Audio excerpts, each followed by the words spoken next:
नमस्कार मित्रों, आप सबका आपके अपने चैनल वे टू मैथोलॉजी में एक बार फिर से स्वागत है। मित्रों, आज हम अपने सनातन धर्म में प्रचलित गोस्वामी तुलसीदास की जो रचना है, सबसे बड़ी रचना उनकी श्री रामचरितमानस है। राम जी की भक्ति करते थे वो, कवितावली, दोहावली, रामलला, नैचुआद, और उनकी सबसे छोटी रचना जिसमें मात्र 40 चौपाइयों का कंपोजिशन है, जिसे हनुमान चालीसा नाम से जाना जाता है। आज मैं उसके बारे में, उसकी उपयोगिता के बारे में आपको बताऊंगा। इसकी उत्पत्ति कैसे हुई, किन परिस्थितियों में, इसके पढ़ने के क्या लाभ हैं, विधि क्या है और तरीका क्या है, मैं यही सब आपको बताऊंगा। मित्रों, हनुमान जी की आराधना, भक्ति, पूजा पाठ सभी लोग करते हैं। कलयुग के प्रकट देवता हैं, साक्षात चिरंजीवी देवता हैं, अजर अमर गुरनित सुध हो। सीता माता ने उनको आशीर्वाद दिया था, अष्ट सिद्धि नवनिधि के दाता, असबर दीन जानकी माता। और सीता माता ने उनको ऐसा वर दे दिया था कि तुम अजर अमर हो जाओ, चिरंजीवी हो जाओ। तो हनुमान जी इस कलिकाल में सब जगह साक्षात घूमते हैं, भले हम न देख पाएँ क्योंकि हमारी आंखें परख की नहीं है, हमने उतनी तपस्या नहीं की है। हनुमान जी सब जगह रहते हैं। तो इसकी उत्पत्ति के बारे में लेकिन लोगों को बहुत कम ज्ञान होगा। आज हम वही बताने जा रहे हैं। मित्रों, बात यह लगभग 1600 ईस्वी की है। उस समय अकबर का राज्य था भारतवर्ष में, मुगलों का शासक था और तुलसीदास जी समकालीन थे, उसी काल में थे।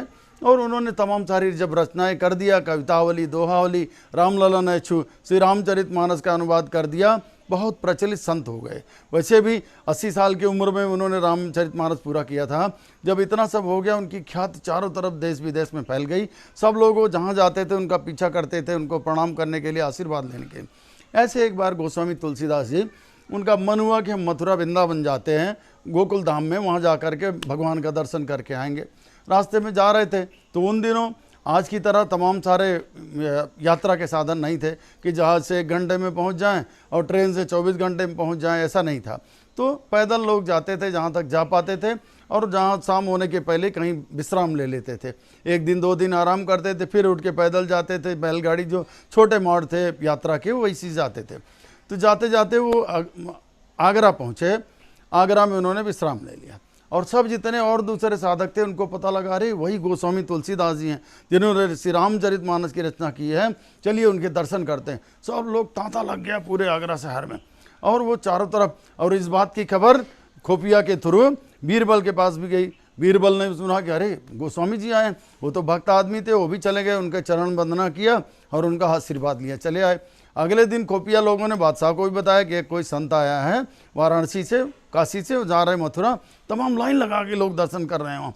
तो उन्होंने बीरबल को बुलाया। बादशाह ने बोला, बीरबल ये क्या सुन रहा हूँ मैं, कौन है? बोला, हाँ महाराज, ये श्री रामचंद्र जी के भक्त हैं, अनन्य भक्त हैं, और इन्होंने श्री रामचरितमानस की रचना की है, उसका अनुवाद किया है और तमाम सारी रचनाएँ की हैं, और उनका दर्शन मैं भी आज करके आया हूँ। बड़ा अपने आप को धन्य समझा। थोड़ी देर के बाद बादशाह जाता है और अपने सेना की एक टुकड़ी को 5-7 सिपाहियों को भेज देता है तुलसीदास जी के पास। बोला, जाओ उनको बोलो अकबर बादशाह तुमसे मिलना चाहते हैं। वो जा कर के सारी सैनिक गए, उनको प्रणाम किया। बोला, संत जी आप चलिए, बादशाह ने आपको बुलाया है। अब तुलसीदास जी ने बोला, कौन सा बादशाह? मुझे बादशाह से क्या लेने देना, तुम्हारे राज से क्या लेने देना?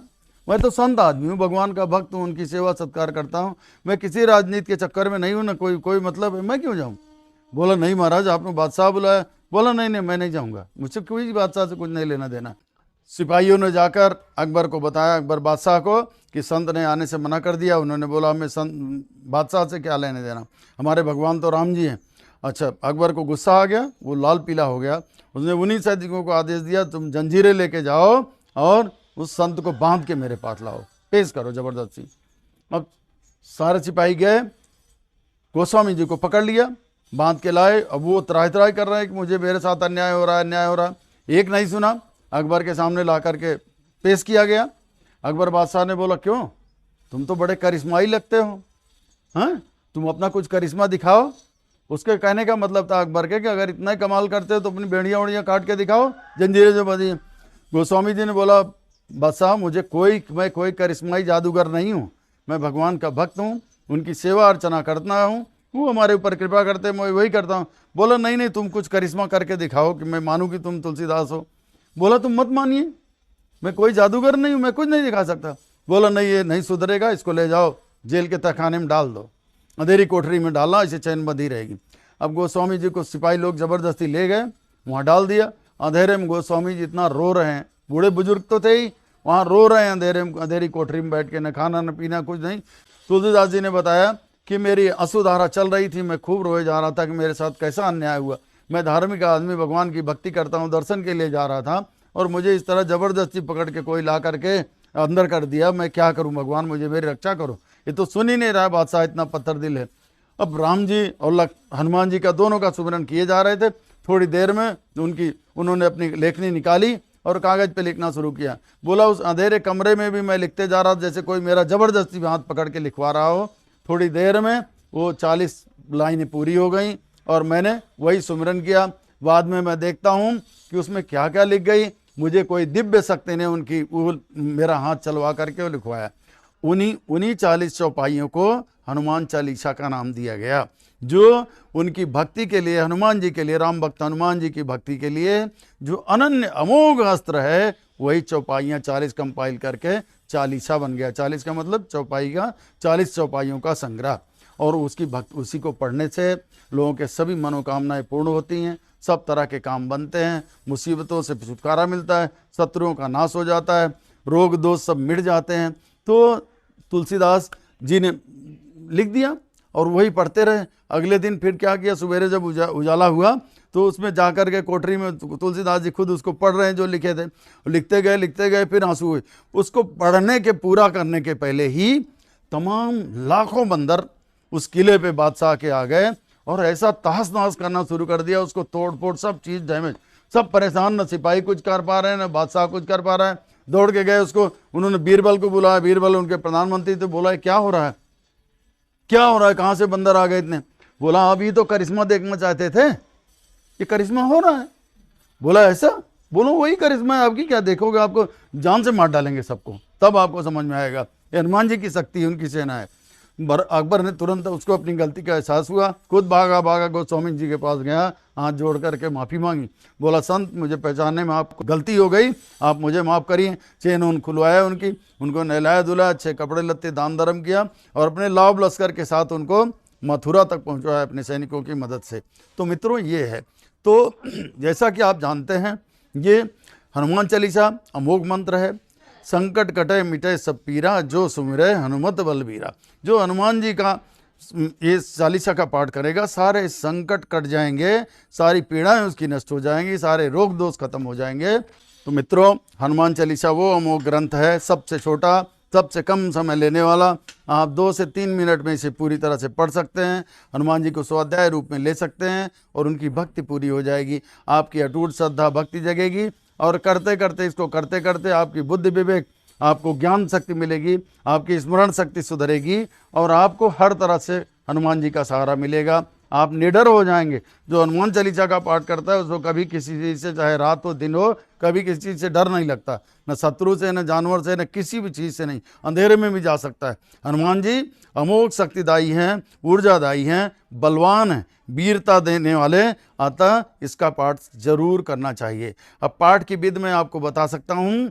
पाठ की विधि के लिए आप नहा धो करके, अपनी नित्य क्रियाएँ करके, नहा धो करके पवित्र स्थान पर या मंदिर में जहाँ कहीं बैठ जाएं, एक दीपक जला लें, अखंड दीप, धूप, अगरबत्ती, जो कुछ आपके पास उपलब्ध है उसको जला लें और अपने गुरु जी का ध्यान करें और श्री राम जी भगवान का ध्यान करें, हनुमान जी का ध्यान करें और शुरू कर दें। और 40 चौपाइयाँ पूरी करके हनुमान जी का जयकारा लगाएं, आरती करें। आरती की जय हनुमान लला की, दुष्ट दलन रघुनाथ कला की, ऐसे करिए। आरती करने के बाद प्रसाद बांटिए।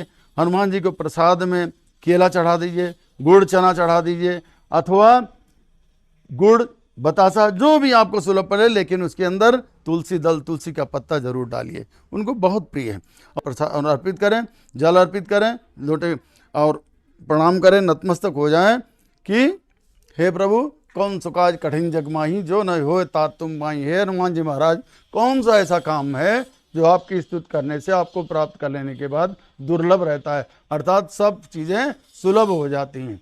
इस तरह से आप उनका अनन्य पाठ करें। अब इससे लाभ क्या है? हनुमान चालीसा के पढ़ने से आपके मन में प्रगाढ़ श्रद्धा आती, भक्ति आती, भगवान राम के चरणों में भक्ति मिलती है। आपके दैहिक दैविक भौतिक सभी ताप कट जाते हैं, कष्ट कट जाते हैं और यहाँ इस जीवन में आप ये लोक में सुख करते हैं, और परलोक भी आपका सुधर जाता है। बाद में श्री राम जी के चरणों में अंततोगत्तो आपको शरण मिलती है। अतः मैं सबसे यही करूंगा, अगर आपको किसी तरह का कोई कष्ट है इस कलिकाल में, भूत प्रेत की बाधा है, शनि की 7.5 अढ़ैया, तो जो कुछ भी कोई ग्रह उल्टा सीधा है, सारी चीजें आपके सारे कष्ट दूर हो जाएंगे।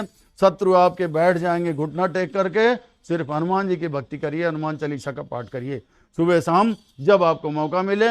आप 40 दिन तक करिए, 41वें दिन आपको रिजल्ट मिल जाएगा। चाहिए तो हमको दिन भर सारी उम्र करना चाहिए, नहीं तो 40 दिन जरूर करिए, 41वें दिन आपको रिजल्ट ओरिएंटेड रिजल्ट मिल जाएगा, जो आपको मनोवांछित चीज़ें हैं। अतः मैं आप सबसे विनम्र निवेदन करूंगा, खुद भी पढ़ें, अपने बच्चों को भी पढ़ाएं, उनको भी आदत डालें, क्योंकि इसके पाठ से उनकी मनोवृत्ति सुधरेगी, संस्कारी होंगे, उनके अंदर वीरता, धैर्य, साहस आएगा, कायरता चली जाएगी, डरपोक नहीं बनेंगे बच्चे, और उनका कॉन्फिडेंस लेवल बहुत ज़्यादा अप हो जाएगा और सदा विजयी रहेंगे। इस प्रकार से आज का मैं टॉपिक यहीं समाप्त करता हूँ। एक बार हनुमान जी की वंदना कर लें हम लोग।